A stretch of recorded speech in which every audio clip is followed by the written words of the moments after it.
What's up, guys? All you just saw was us ripping a razor around. We got a tip from some friends in Zion that it was an awesome experience. You had to rent a razor and just go cruising on these old mining roads. So we rented one and went for a drive, and it was super fun. But we got to the top and it was still snow covered up there, so we didn't get to go all the way up. And supposedly the wildflowers are really nice up there, but it was just too early in the season. It was the first day, actually, they started renting them out for the year. And it was cool to see Christina just get the red in her eyes, like freaking out, just like, oh, she flipped a switch and she was just driving like a maniac. I would try to tell her what turns or whatever, how to drive, and she just was like, did not hear me at all, just cruising. I think when it comes down to it, I'm definitely the more aggressive driver of the two of us.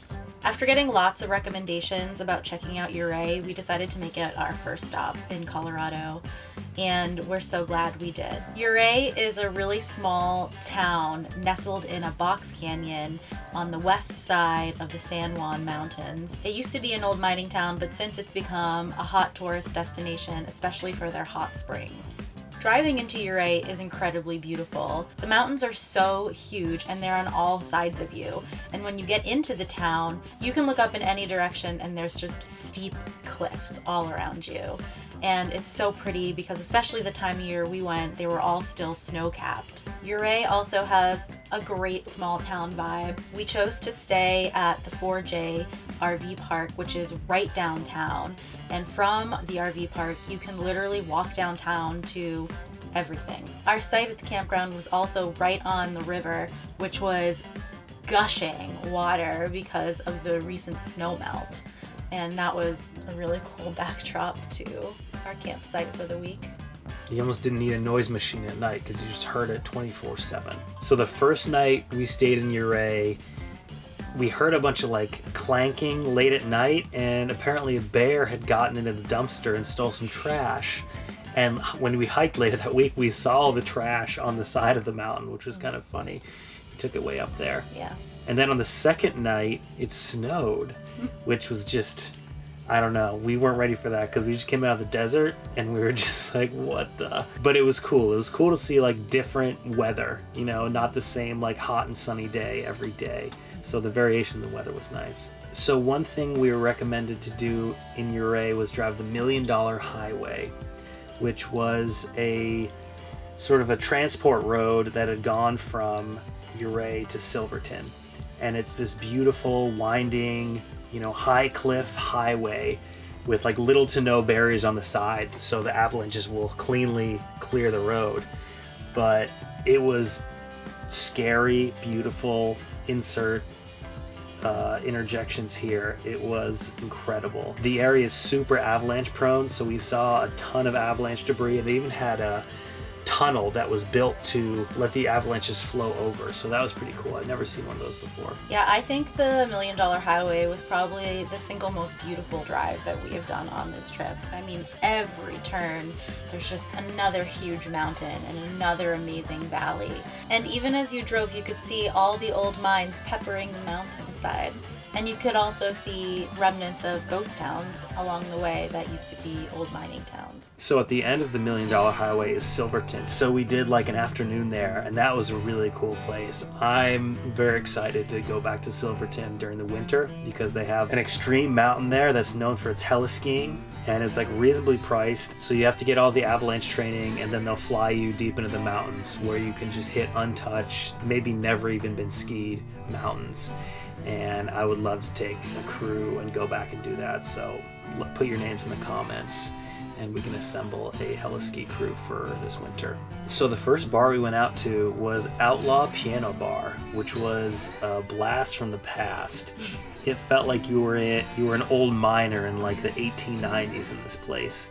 It was all wood. They had like animals and guns on the walls, and it was just a cool spot.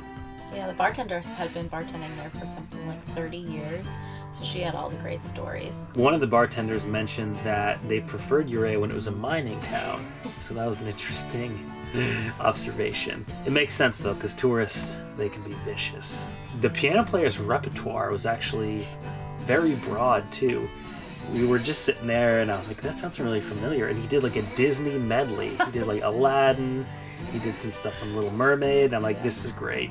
In the Wild West, listen to Disney music played on piano, having some whiskey drinks. Like, we were in our sweet spot. We really wanted to get in a nice dinner, of course, while we were there. So we checked out a local place called Brickhouse 737, and we had a great time there. The hostess was so nice. We actually went back there a second night. First night we just went for dessert and drinks, which is kind of like a fun alternative to dinner sometimes. So Ouray is known for their hot springs, which they have right downtown.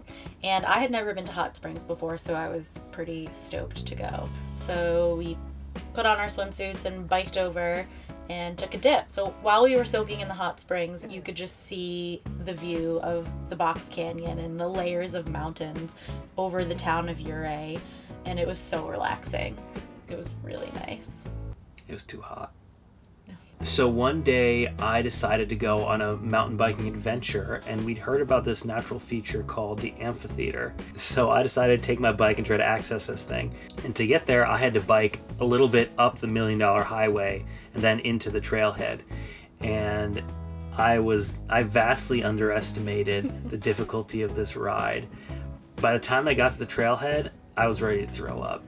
I alternated every 100 feet walking my bike and pedaling as hard as I could for 2 hours until I got to the amphitheater, and it was absolutely gorgeous. It was just this little meadow in the middle of the mountains up there, and I continued on and explored the Portland Mine.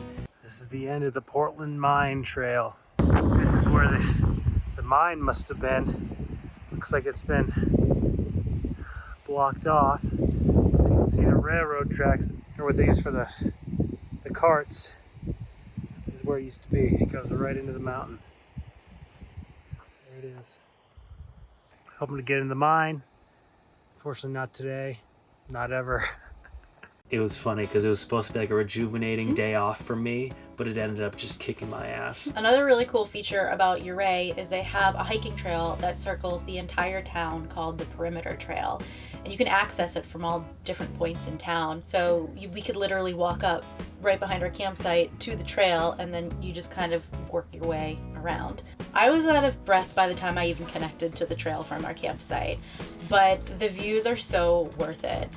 I feel like every 100 feet or so you could see a waterfall somewhere. Really helped that we were there during snowmelt season. It just seemed like from everywhere you looked, out of every crevice, there was a waterfall. And it was incredible. If you keep walking on the Perimeter Trail, you get to a certain point where you can actually walk over the Box Canyon waterfall.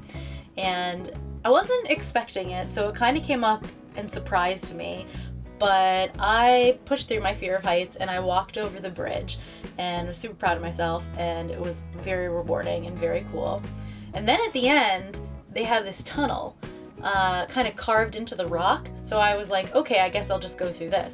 So you start walking through the tunnel and it gets super dark. And then all of a sudden lights start coming on, and it really freaked me out. So I just kept running. And then you finally come out the other side, on the other side of the canyon, and you're like, oh, I'm glad that's over. But no, it's just another sheer drop and this like floating staircase that goes basically down this rock cliffside.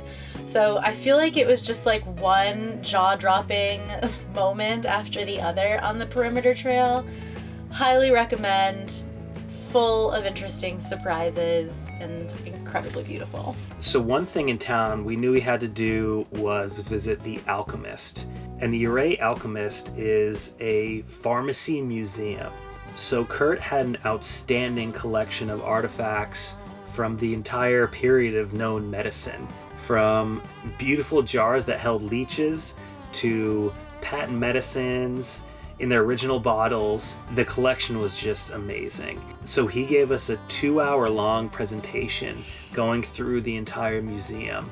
And that's definitely the best way to see it, is schedule a tour with him. The presentation was entertaining. There was so much information there.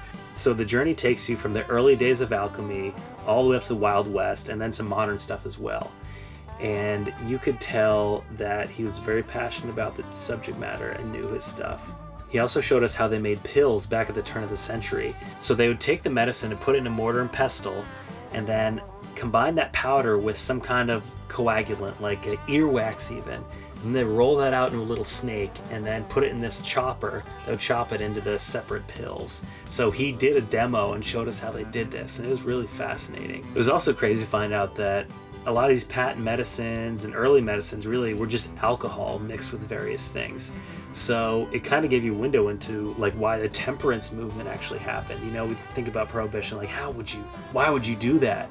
You know, but then you realize that like everybody was drunk all the time because they were like either alcoholics because they had been drinking it so much, or they were just like sick and drinking this stuff and just getting wasted.